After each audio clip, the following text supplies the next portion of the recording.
Being accidentally fortunate is not the way to exist. This destiny business is a good insurance to handle your failure. What comes our way is not in our hands, but what we make out of it is 100% in our hands.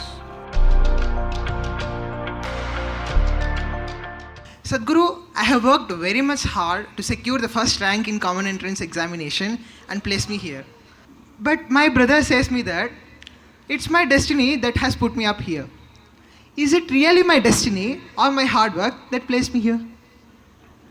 Where's your brother placed, huh?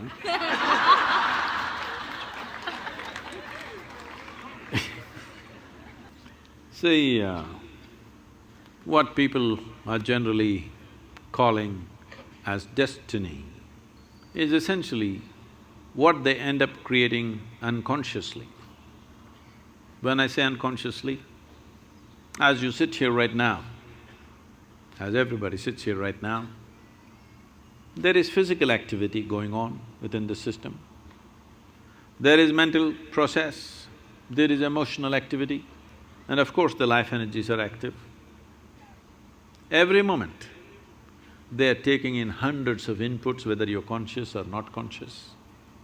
So if I ask you a question, since this morning, from the time you woke up till now, of these 4 dimensions of activity, how much have you conducted consciously? What percentage do you think? 25%. You are very generous man. It's well below 1%. If you walk from there to there, there will be 25 different kind of smells that you're not conscious of, but the body registers and records. There are 100 different kinds of sounds that the body registers that you're not conscious of. Like this throughout the day and night, in wakefulness and sleep, this is happening.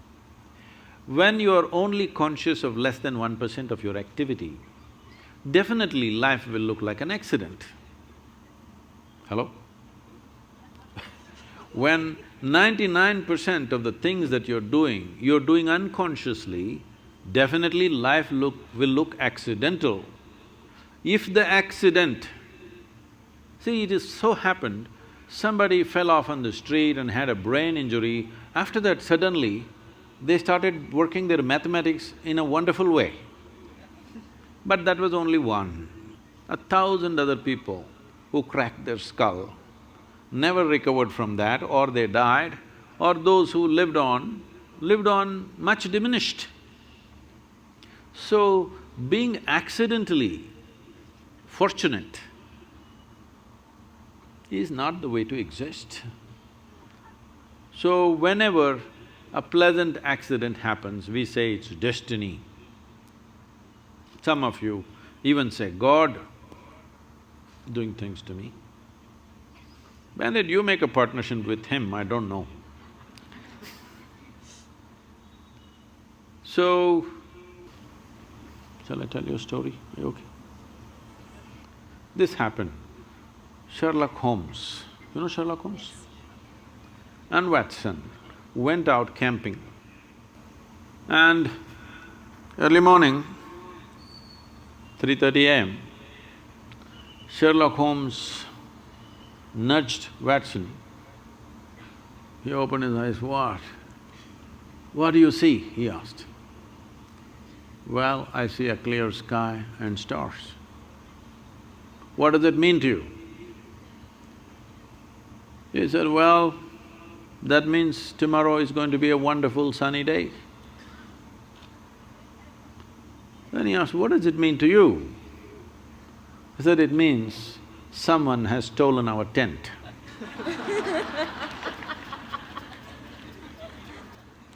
So, we don't know what went missing, and something may fall here and there by chance, but that's not the way life works. If a human being doesn't take it upon himself or herself to make their own destiny, well, they're still having an evolutionary problem. That is, they are still not yet fully there. Because being human means this, that we can conduct our life consciously. Being human means this, that we can craft our life the way we want. But this destiny business is a good insurance to handle your failure. Whenever you fail, destiny, it's God's will. So this has been going on for a long time. This is not the fundamental nature of this culture. In this culture, we taught you right from ancient times, your life is your karma. Did we tell you or no? Nobody told you there is a God up there who will do things to you. We always told you, your life is your karma. This means your life is your making. No interstellar influence on you, it's you. Whatever, there are a million impacts on us, but what we make out of it is still us, isn't it? What is thrown at us is not in our hands. What comes our way is not in our hands, but what we make out of it is 100% in our hands. I must tell you this. When I first went to Coimbatore and we started setting up the yoga center, this is a country like this is very strange. Now they're all clapping their hands. But at that time, simply rumors, oh, they're doing drugs, they're doing something else, they're here to kill the wildlife, they're killing tigers, they're killing elephants, all kinds of things. Rumors going around, even media reporting these kind of things.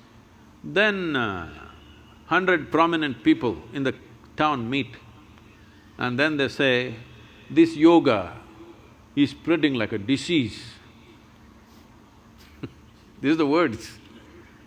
We have to do something. There some young hothead says, let's take a truckload of people and pull down the whole thing, because the whole yoga center at that time was just thatch roof sheds. So they decided they want to come there and pull down the whole thing and be finished. Today, it is among the most prominent places in the country, okay? So, when they said this, there was an old man who is no more, a wise man. He said, see, you don't know who you're dealing with. I know this man. If you throw stones at him, he will build something out of those stones.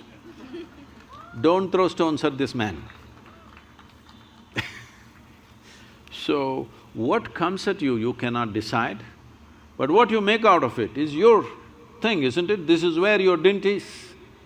This is where you are to prove who you are, because you can't decide what comes at you, but you can definitely decide what you make out of whatever comes at you. Thank you, Sadhguru.